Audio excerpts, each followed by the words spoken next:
Oh, it's... This isn't even... This is Records Fragment. I think I need to do this.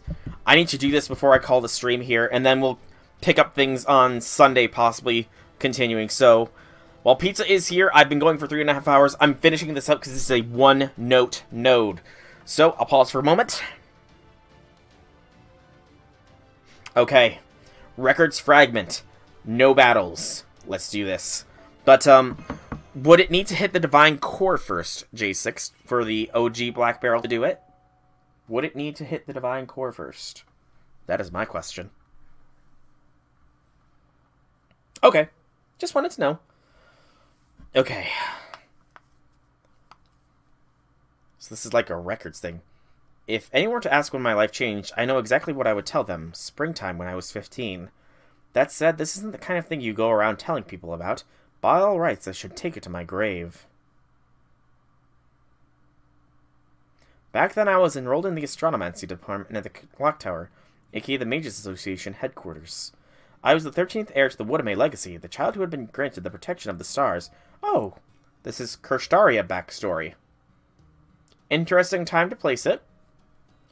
I was said to possess the greatest magical circuits of any Woodame to date, and that I was a genius who had already been promised the keys to the Woodame family in a few years' time by the 11th head of the estate who led the family even now. Those were the sort of things everyone else would say about me. Me a genius, even though I usually spent each day sifting through other departments' files. That was always the sort of response I gave, but I did so more from conceit than modesty.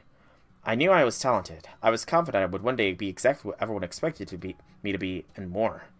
I wanted for nothing, not lineage, not talent, nor affection. With so many things working in my favor, it was easy to push myself to greater heights without leaning on my environment.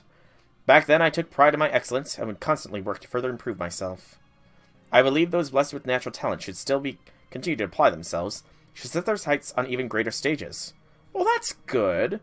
Good on you, Kirstaria. Don't just coast by on your natural talent. Push yourself further beyond. So he's not the standard, arrogant, talented rich boy. I was completely convinced that there was nothing I could not do, and nothing that was beyond my reach. A child crouching on bridge. For the past 6 months, crossing the Great Bridge to reach the Invocation Department College had become something of a routine of mine.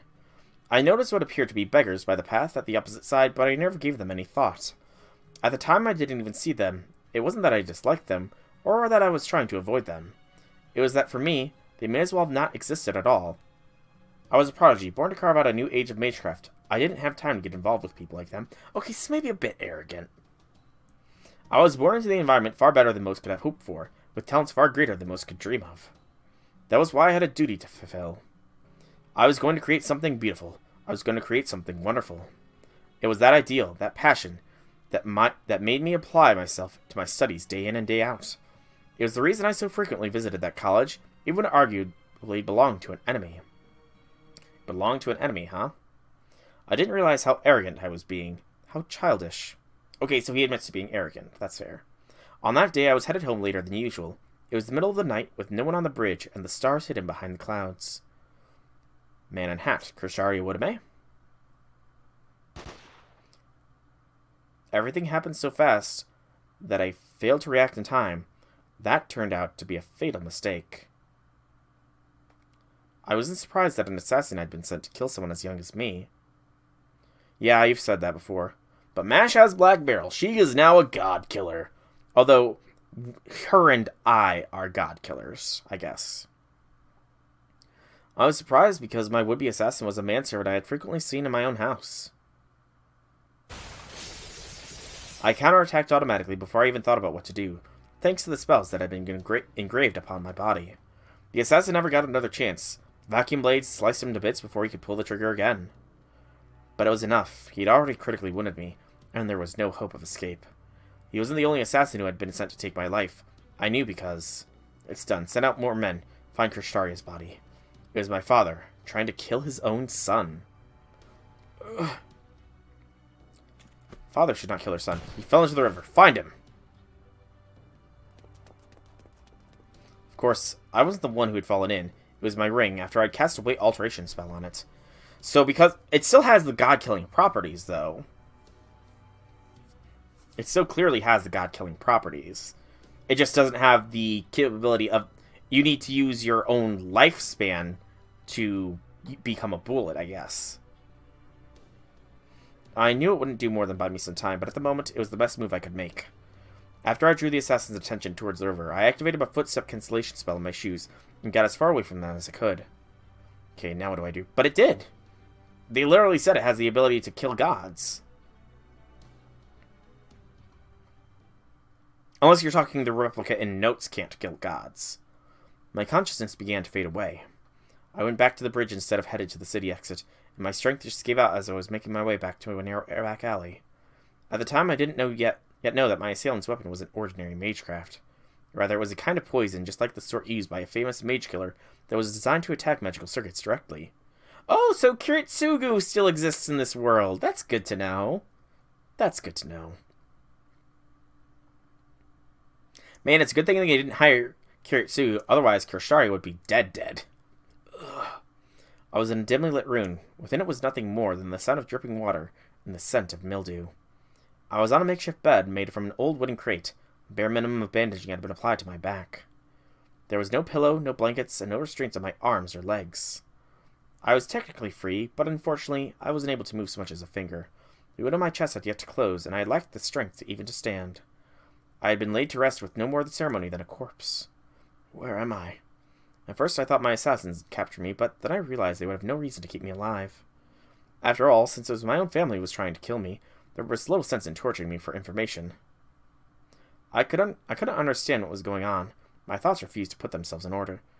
I'll have to wait until next year, J6, for that. Still, just barely conscious, I managed to crane my neck enough to observe the dimly lit room.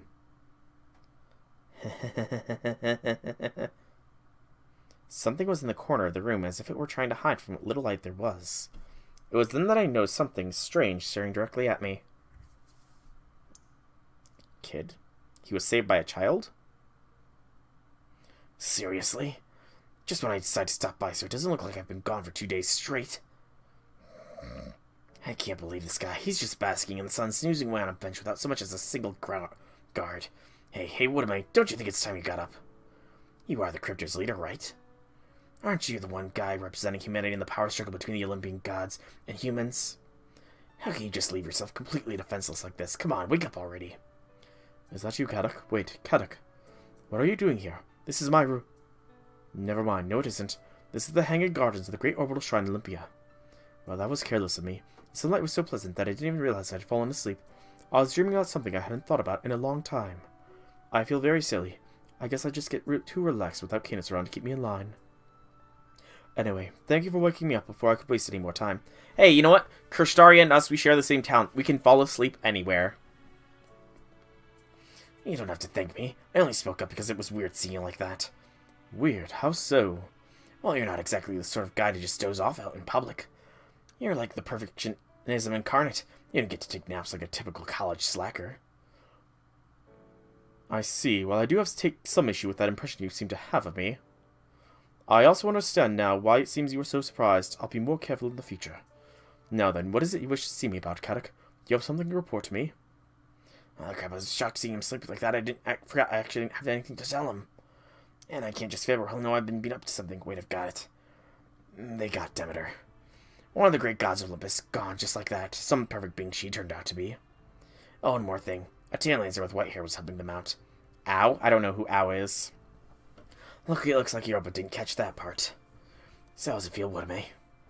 How's it feel knowing the loser you thought you'd dispose of is not only alive, but actively working against you now? That is a surprise. I never would have expected Canis to go over to Chaldea's side. And they managed to destroy Demeter's true form. They must have been far better prepared than I thought. So a tiny rebel force managed to bring down a powerful authority figure. How very... rock and roll? Rock and roll?!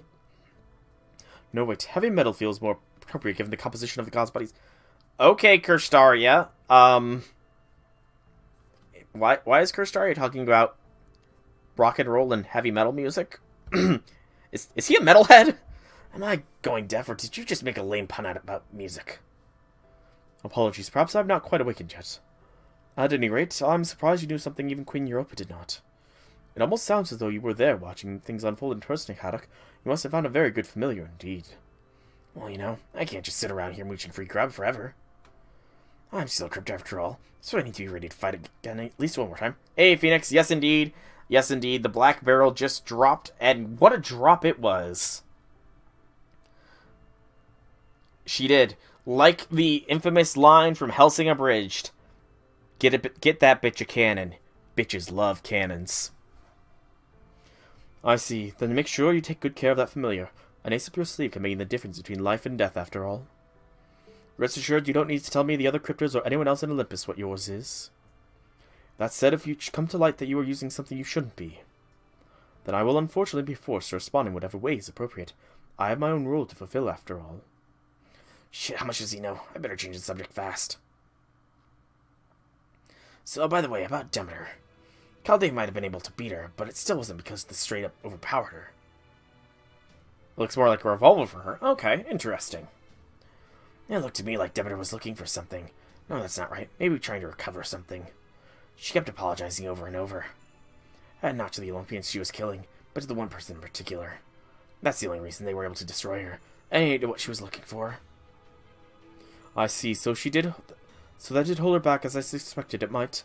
Just like in proper human history, this Lostbelt Demeter once had a daughter she loved dearly. Her name was Persephone. It's said that Demeter wept long and hard after Hades stole her away from the underworld. Yet despite that, she never stopped loving her daughter. But a few thousand years ago, her daughter died during the fourth Machia. Hang on, what a mate, that doesn't add up.